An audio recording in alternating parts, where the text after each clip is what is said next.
जब हनुमान जी ने तीनों का घमंड चूर किया। नमस्कार दोस्तों, आप सभी का स्वागत है हमारे YouTube चैनल चेतना स्टोरी में। संसार में किसी का कुछ नहीं, अपना समझना मूर्खता है, क्योंकि अपना होते हुए भी कुछ भी अपना नहीं होता। इसीलिए हैरानी होती है, घमंड क्यों, किस लिए, किसका।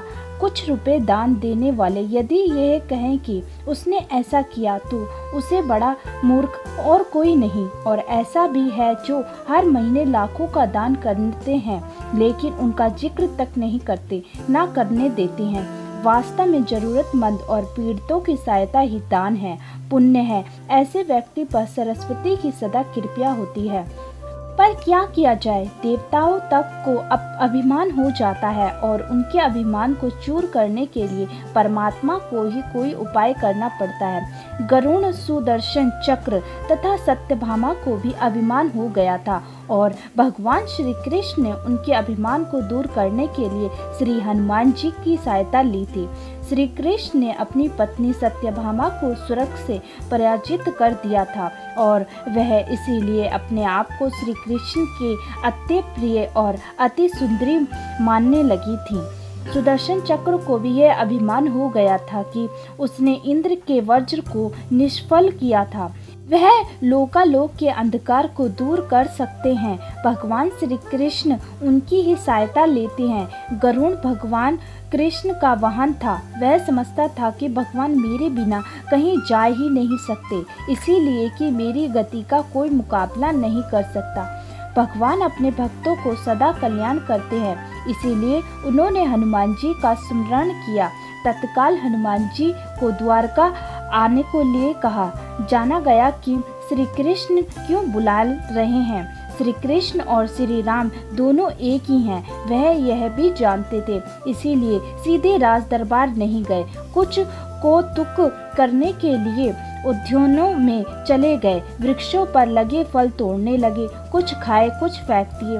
वृक्षों को उखाड़ फेंका, कुछ तोड़ डाले, बाग वीरान कर दिया, फल तोड़े और फेंक दिए। हनुमान जी का ये मकसद नहीं था। वह तो श्री कृष्ण के संकेत से कौतुक कर रहे थे। बात श्री कृष्ण तक पहुंची। किसी वानर ने राजोद्यानों को उजाड़ दिया है, कुछ किया जाए। श्री कृष्ण ने गरुड़ को बुलाया, कहा जाओ सेना लेकर जाओ, उस वानर को पकड़ कर लाओ। गरुड़ ने कहा प्रभु, एक मामूली वानर को पकड़ने के लिए सेना की क्या जरूरत है, मैं अकेला ही उसे मजा चखा दूंगा। कृष्ण मन ही मन मुस्कुरा दिए, जैसा तुम चाहो, लेकिन उसे रोको जाकर। हनुमान जी को जाकर ललकारा, बाग क्यों उजाड़ रहे हो, फल क्यों तोड़ रहे हो, चलो तुम श्री कृष्ण बुला रहे हैं। हनुमान जी ने कहा मैं किसी कृष्ण को नहीं जानता, मैं तो श्री राम का सेवक हूँ।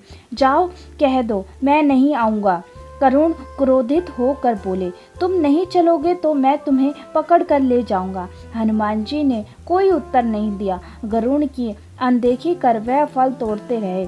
गरुड़ को समझाया भी, ये वानर का काम तो सिर्फ फल तोड़ना और फेंकना है। मैं अपने स्वभाव के अनुसार ही काम कर रहा हूँ, मेरे काम में दखल अंदाजी ना दो।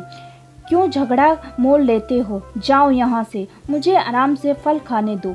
गरुड़ नहीं माना। तभी हनुमान जी ने अपनी पूंछ बढ़ाई और गरुड़ को दबोच लिया। उसका घमंड दूर करने के लिए कभी पूंछ को ढीला कर देते, गरुड़ कुछ सांस लेते और जब कसते तो गरुड़ के मानो प्राण ही निकल रहे हों। हनुमान जी ने सोचा भगवान का वाहन है, प्रहार भी नहीं कर सकता, लेकिन इसे सबक तो सिखाना ही होगा। पूंछ को एक झटका दिया और गरुड़ को दूर समुद्र में जाकर फेंक दिया।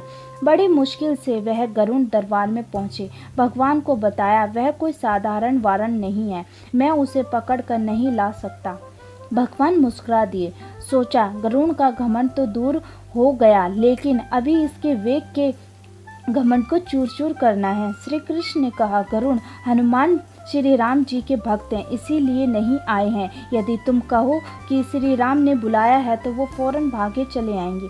हनुमान अब माल्य पर्वत पर चले गए। तुम तेजी से जाओ और उसे कहो श्री राम ने उन्हें बुलाया है। तुम तेज उड़ सकते हो, तुम्हारी गति बहुत है, उसे साथ ही ले आना। गरुड़ वेग से उड़े माल्य पर्वत पर पहुँचे। हनुमान जी ने से क्षमा मांगी। कहा, श्री राम ने आपको याद किया है, अभी आओ मेरे साथ, मैं तुम्हें अपनी पीठ पर बैठाकर मिनटों में द्वारका ले जाऊंगा। तुम खुद चलोगे तो देर लग जाएगी, मेरी गति बहुत तेज है, तुम मुकाबला नहीं कर सकते। हनुमान जी मुस्कुराए, भगवान की लीला समझ गए। कहा, तुम जाओ, मैं तुम्हारे पीछे ही आ रहा हूँ। द्वारका में श्री कृष्ण राम का रूप धारण कर सत्यभामा को सीता बना सिंहासन पर बैठ गए। सुदर्शन चक्र को आदेश दिया, द्वार पर रहना, कोई बिना आज्ञा अंदर न आ पाए। श्री कृष्ण समझते थे कि श्री राम का संदेश सुनकर तो हनुमान जी एक पल में ही रुक नहीं सकते, अभी आते ही होंगे। गरुड़ को तो हनुमान जी ने विदा कर दिया और स्वयं उसे तीव्र गति से उड़कर गरुड़ से पहले ही द्वारका पहुंच गए।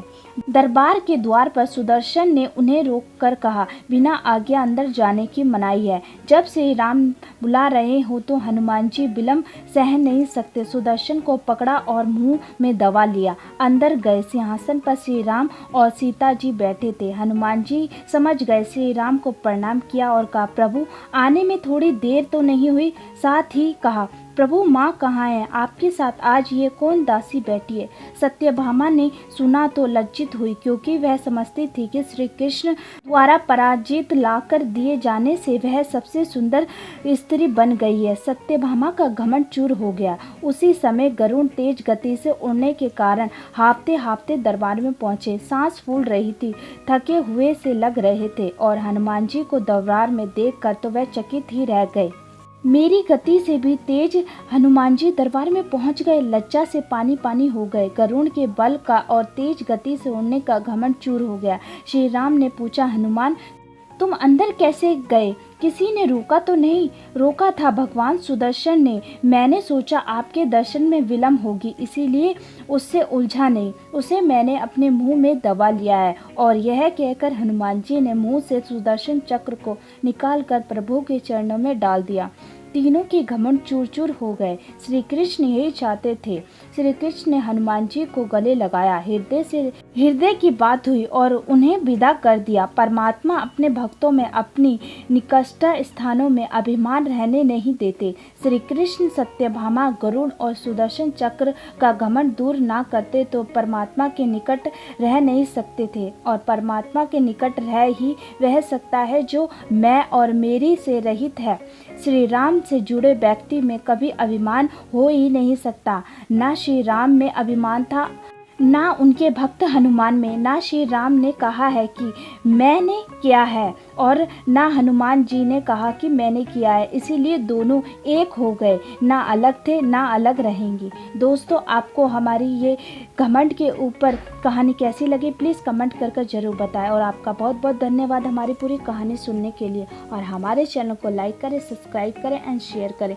फिर मिलते हैं आपको नई कहानी के साथ। तब तक के लिए राधे राधे।